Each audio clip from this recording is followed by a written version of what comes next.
Kami dari kelompok 2 akan membahas tentang model perilaku dalam pembelajaran. Sebelum lanjut ke pembahasan, izinkan saya memperkenalkan diri. Perkenalkan, nama saya Ayu Andira Sriwahyuni dengan NIM A1H124001. Saya merupakan pemateri pertama dan rekan saya Agen Silvana dengan NIM A1H124027. Saya selaku materi kedua. Saya Risna dengan NIM A1H124081 selaku pemateri ketiga. Dan saya Rika Salmayanti dengan NIM A1H124049. Saya selaku pemateri terakhir. Langsung saja ke pembahasannya. Baik, pertama di sini saya akan menjelaskan tentang pengertian model pembelajaran berbasis pendekatan behavioral.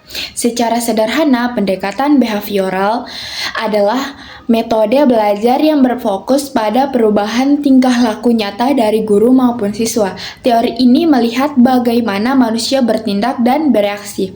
Inti dari teori behavioral ini yaitu proses pembelajaran berpusat pada hubungan antara stimulasi ditunjukkan oleh siswa. Oleh karena itu, metode ini sering juga disebut sebagai pembelajaran stimulasi respon. Dan dari pengertian model pembelajaran berbasis pendekatan behavioral ini, kita mengambil kesimpulan bahwa segala tingkah laku yang ditunjukkan siswa di kelas sebenarnya adalah reaksi mereka terhadap lingkungan sekitar, dan semua perilaku tersebut merupakan hasil dari proses pembelajaran. Baik, lanjut. B. Penerapan model pembelajaran behavioral dalam proses belajar mengajar. Yang pertama itu conditioning klasik. Conditioning klasik ini terbagi atas dua. Yang pertama, simultaneous conditioning. Itu menghubungkan stimulus netral, misalnya bunyi atau warna, dengan stimulus tertentu agar memunculkan respon yang diinginkan. Kedua, operant conditioning. Itu mengaitkan perilaku dengan konsekuensi agar perilaku positif diperkuat dan diulang.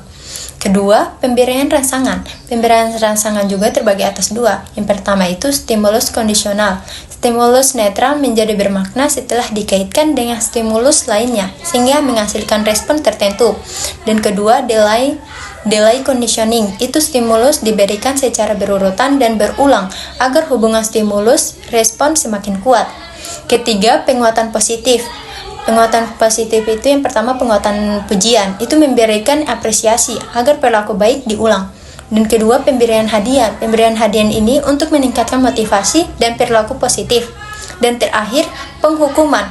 Ada penghukuman negatif, itu mengurangi stimulus yang diinginkan untuk mengurangi perilaku yang tidak diinginkan. Dan yang terakhir, hukuman positif, itu dia memberikan konsekuensi yang tidak menyenangkan untuk mengurangi perilaku buruk. Baik, di sini saya akan menjelaskan materi ketiga, C. Kelebihan dan kekurangan penggunaan dalam pembelajaran behavioral dalam meningkatkan perilaku dan hasil belajar peserta didik. Teori perilaku memiliki kelebihan terutama karena sifatnya yang konkret, terukur, dan mudah diterapkan dalam proses pembelajaran. Kelebihan dan kekurangan teori behavioristik.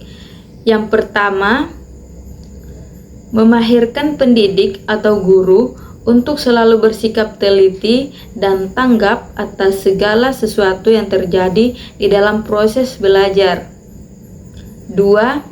Di dalam proses belajar mengajar, pendidik atau guru tidak dibiasakan untuk melakukan pembelajaran dengan metode ceramah, sehingga peserta didik dibiasakan untuk melakukan pembelajaran secara mandiri. Apabila peserta didik memenuhi kesulitan atau ketidaktahuan pada mata pelajaran yang sedang dipelajari, maka dia dapat bertanya langsung kepada pendidik atau guru yang sedang mengajar.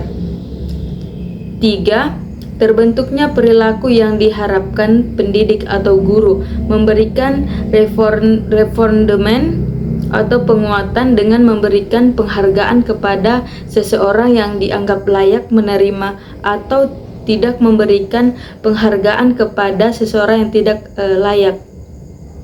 4. Dengan melakukan reinforcement positif atau penguatan positif berulang dan juga melakukan pelatihan terus-menerus sehingga dapat memaksimalkan talenta dan kepintaran peserta didik yang sudah terbentuk sebelumnya.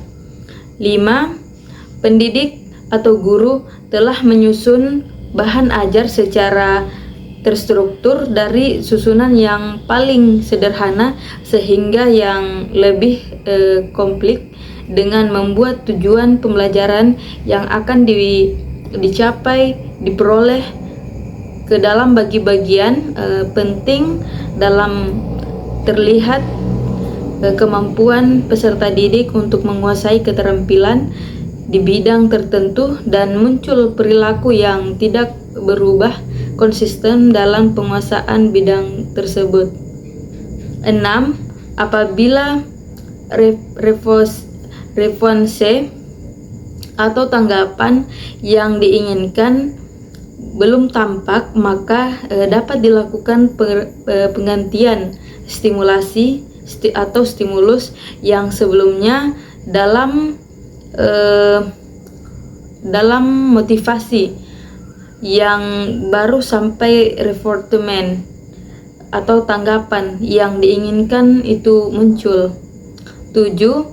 Teori behavioristik sangat profesional di dalam pembelajaran yang membutuhkan langsung praktik dan kritikan yang memiliki komponen kelanjutan beserta martaan dan sarana.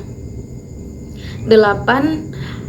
Teori behavioral juga sangat profesional digunakan kepada peserta didik yang masih membutuhkan kontrol dominasi dari pendidik atau guru, sehingga peserta didik diharapkan memiliki perilaku atau mencoba kembali, suka mencoba dan suka untuk pemberian apresiasi yang diberikan secara langsung.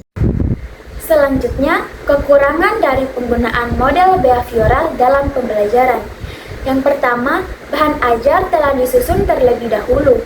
Artinya, guru sudah menentukan dari awal bahwa hari ini anak harus menghafal huruf A sampai Z dengan kartu huruf, tanpa menyesuaikan dengan minat anak yang sebenarnya ingin belajar melalui lagu ataupun permainan. Yang kedua, tidak setiap materi pelajaran dapat menggunakan teori behavioristik. Misalnya, guru ingin mencoba mengajarkan kreativitas menggambar dengan cara meniru gambar yang sama persis. Akibatnya, semua hasil gambar anak menjadi seragam dan tidak menunjukkan kreativitas sama sekali. Yang ketiga, peserta didik hanya sebagai pendengar dan penghafal, yang dimana guru menjelaskan nama-nama hewan, lalu anak diminta menghafal dan mengulang tanpa pernah melihat langsung gambar hewan tersebut. Yang keempat, pemberian punishment untuk menertibkan kelas, di mana anak yang tidak bisa menjawab pertanyaan disuruh berdiri di depan kelas atau tidak diberi waktu bermain sehingga anak merasa takut untuk belajar. Yang kelima, pendidik aktif, peserta didik pasif, sehingga diperlukan reinforcement dan peran guru dominan, yang dimana guru terus menerangkan pelajaran sementara anak hanya duduk diam. Anak hanya berbicara jika ditunjuk, dan guru memberikan hadiah hanya untuk jawaban yang benar. Yang keenam, peserta didik pasif dan tidak dapat mengembangkan imajinasi serta tidak dapat menyelesaikan masalah tanpa guru, yang dimana pada saat kegiatan mewarnai, anak diwajibkan mengikuti contoh dari guru. Misalnya, daun harus hijau, sehingga anak tidak berani mencoba warna lain. Yang ketujuh, mengarahkan peserta didik berpikir satu arah, tidak memiliki kreativitas dan bersifat pasif. Artinya, ketika guru mengarahkan anak hanya pada satu jawaban saja, misalnya, daun itu warna hijau dan harus hijau, padahal daun juga bisa berwarna kuning, coklat, atau merah. Yang kedelapan, pembelajaran berpusat pada pendidik dan berorientasi pada hasil yang dapat diamati. Artinya, guru hanya menilai apakah anak bisa menyebut angka 1-10 dengan benar tanpa memperhatikan proses anak memahami konsep angka. Yang kesembilan atau yang terakhir, peserta didik merasa tidak senang karena pembelajaran berpusat pada pendidik dan komunikasi yang satu arah. Yang dimana selama pembelajaran, guru hanya berbicara di depan kelas tanpa memberi kesempatan anak bertanya atau berdiskusi, sehingga anak merasa bosan dan tidak tertarik. Itulah tadi paparan materi dari kami. Jika ada kekurangan, mohon dimaafkan. Kami ucapkan Wassalamualaikum warahmatullahi wabarakatuh. Dadah!